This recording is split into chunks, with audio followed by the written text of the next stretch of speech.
햇살이 따사로운 어느 날 병원에서 시작된 재미난 인연. 제임슨 씨. 제임슨 씨? 52년생 제임슨 씨요. 나요. 아, 할머니. 제임슨 씨는 다다음이에요. 이충각도 제임슨이요? 아니요, 제임슨. 선생님 할 때 순. 비슷하구만 이름이. 어디 제시요? 제이씨?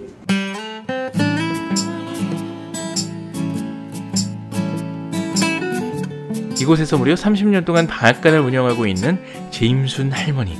할머니는 오늘도 아침부터 떡을 맛있게 만들어 놓고 잠시 밖으로 나왔는데, 내가 진짜 이래가 말기 못 알아듣는 사람이랑 일 못한다 카이. 죄송합니다.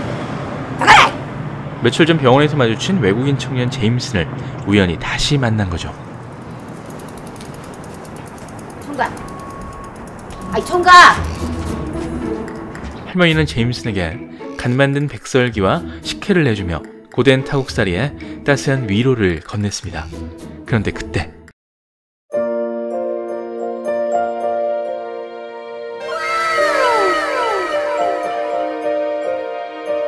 백설기를 한 입 베어 물자마자 확 달라지는 제임슨의 표정.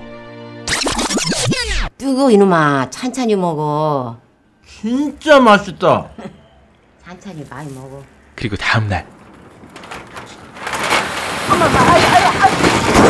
아유 깜짝이야. 저 여기서 일하고 싶어요. 아이 뭐야.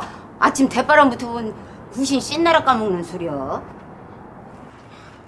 제발. 내 가족 내 돈 기다려. 요. 결국 제임슨 할머니는 제임슨을 직원으로 받아줬습니다. 할머니가 이곳에서 홀로 30년간 떡을 만들며 번 돈으로 7 식구를 건사했기에 고향에 처자식을 두고 타국으로 날아온 제임슨의 사정을 차마 모른 척할 수 없었던 거죠. 제시가 귀한 성씨요. 다음번에 어른이 어디 제시냐 물으면 꼭 7원 제시라고 혀.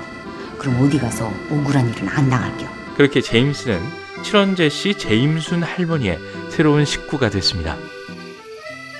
그러던 어느 날 엄마! 어서 오세요. 누구세요? 지식이 왔냐? 엄마! 누구? 시방 여그 일하는 총각. 할머니의 딸이 나타나면서 처지게 곤란해진 제임슨. 내일부터 여기 나오지 마세요. 또 나오면 나가 가만히 안 있을란 게. 알겠냐? 제임슨은 또 이렇게 힘없이 일자리를 잃게 되는 걸까요?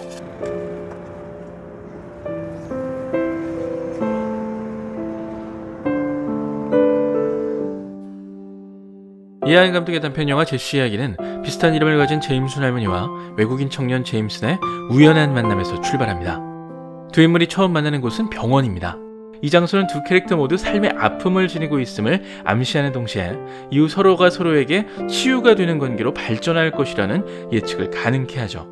할머니와 제임슨이 처음엔 멀찍이 떨어져 앉아 서로를 잠깐 바라보다가 간호사의 호명에 가운데로 모여 짧은 대화를 주고받는 장면은 감독의 위트 있는 연출과 함께 사람 인연의 기묘함을 잘 보여줍니다. 일상에선 마주칠 기회가 거의 없을 것 같은 두 인물이 병원에서 우연히 맺은 인연을 할머니의 일터인 방앗간에서까지 이어가고 그곳에서 함께 일하며 살아가는 장면은 사회적으로 소외된 두 계층이 연대하고 의지하는 모습을 의미하는 게 아닐까 싶습니다. 또한 영화는 가족의 의미도 묻고 있는데요. 할머니는 여태껏 떡을 팔아 7 식구를 뒷바라지하고 이제야 편안히 가게를 운영하고 싶건만 딸은 그 바람마저 자신의 욕망으로 빼앗으려 하죠. 혈연으로 맺어진 딸은 할머니의 속을 알면서도 모른 채 하는데 백설기 하나로 식구가 된 제임슨이 오히려 할머니의 마음을 더 잘 헤아립니다. 지금 할머니에게 가족은 누구일까요?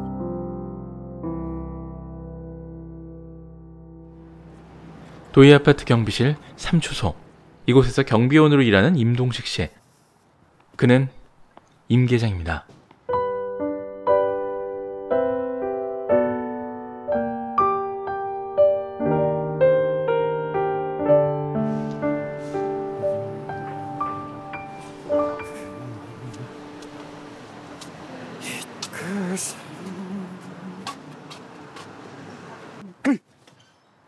놀래라. 이제 왔어? 이분은 동식 씨와 같은 초소에서 교대 근무를 하는 단짝 최초룡 씨. 그 역시 동식 씨와 같은 임 계장이죠. 형님 또 휴게실에서 주무셨구만. 초소는 불가마인데 그럼 어디로 가? 숨 막혀도 시원한 휴게실이 낫지. 왜 자꾸 성명가루 먹어가면서 거기서 주무시고 그래? 협심증에 이제 혈압도 높은 양반이. 동식 씨의 오늘 첫 임무는 주차 민원 해결. 하루 종일 경비실에서 요양하시는 분이 왜 이렇게 힘을 못 쓰세요? 아 예. 저 이 차가 자동 브레이크가 설정되어 있는지 안 밀리네요. 이 사람은 도이 아파트 주민자치회 총무이사 김 씨입니다. 시도 때도 없이 경비원들에게 갑질을 일삼는 현실 빌런이죠. 전화를 하든지 키를 받아서 빼주든지 해야 될 거 아니에요. 내가 가요? 아닙니다. 제가 찾아서 금방 빼드리겠습니다. 예, 죄송합니다. 경비원들의 아침은 이렇게 주차 문제로 늘 전쟁입니다. 더구나 고약한 입주민의 갑질은 마치 총처럼 이들 마음에 구멍을 내놓죠. 여보세요? 차를 좀 빼주셔야 될 것 같은데. 이게 그렇게 힘든가? 이렇게 잘 밀리는 거 봐요? 예, 고맙습니다. 뭐야? 동식이! 괜찮아?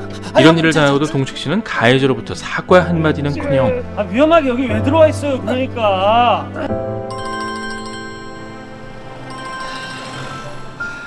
근무 시간이라는 이유로 병원도 제때 다녀오지 못했습니다. 더 화가 나는 건 관리소장의 태도. 그는 근무 시간을 비웠다며 오히려 동식 씨에게 심할서를 쓰게 했습니다. 허리 통증만큼의 말 못할 소름이 사무치는 하루. 이따가 휴게 시간에 병원이나 꼭 가봐. 그게 뭐 진짜 휴게 시간인가? 좀 지나면 괜찮아지겠죠 뭐. 허리가 아파도 맘 편히 쉴 수 없는 게 임 계장 신세. 진단서라도 끊어서 병가를 내고 싶지만 그렇게 아파서 재계약 괜찮겠어요? 잠깐 비운 자리가 행여 다신 돌아올 수 없는 자리가 될까봐. 저 생각해보니까 병원 갈 정도는 아닌 것 같습니다. 근무사로 가겠습니다. 죄송합니다. 동식 씨는 매번 이렇게 참고 물러서 버렸죠. 그런데 그날 밤. 총무사님, 이 씨발놈이 좋게 얘기하니까 말 같지가 않지? 맨날 경비실에 쳐 눌러 앉아서 신선 노름이나 하라고 월급 주고 이러면 내가 경고했지. 이거 놓고 말씀하세요. 예? 아침에 주차 문제로 마주쳤던 총무이사가 동식 씨의 초소를 찾았습니다. 그리고 다음날 동식 씨 이제 안 나와도 돼요. 예? 불현듯 날아든 해고 통보. 그 밤에 동식 씨에게 무슨 일이 있었던 걸까요?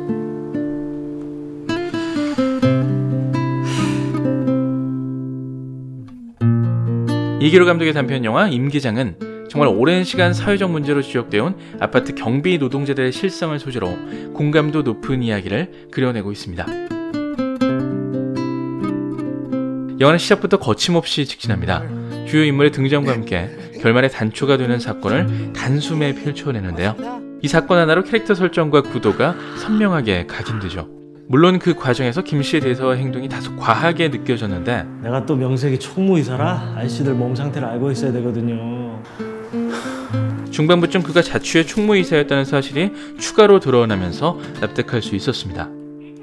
영화의 시간적 배경이 2-3일 정도로 짧게 설정돼 있고 그 안에 다양한 에피소드를 담아내다 보니 마치 동식을 비롯한 모든 임계장들의 일상이 매일 부당하기만 할 것 같은 인상을 남기는데요. 그래서 동식이 겪는 연쇄적인 상황들이 조금은 자기적으로 느껴지기도 했습니다. 하지만 결말에 이르러 돌이켜보면 이런 상황들이 결코 비현실적인 이야기가 아니라는 생각이 들죠. 실제로 영화는 현실에서 벌어진 일들을 바탕으로 구성되어 있고 올해에도 우리는 안타깝게 세상을 떠나신 한 경비원분의 사연을 알고 있기에 영화 속 상황들이 거짓 같은 진실이라는 것을 다시금 확인할 수 있습니다. 형님 혼자서?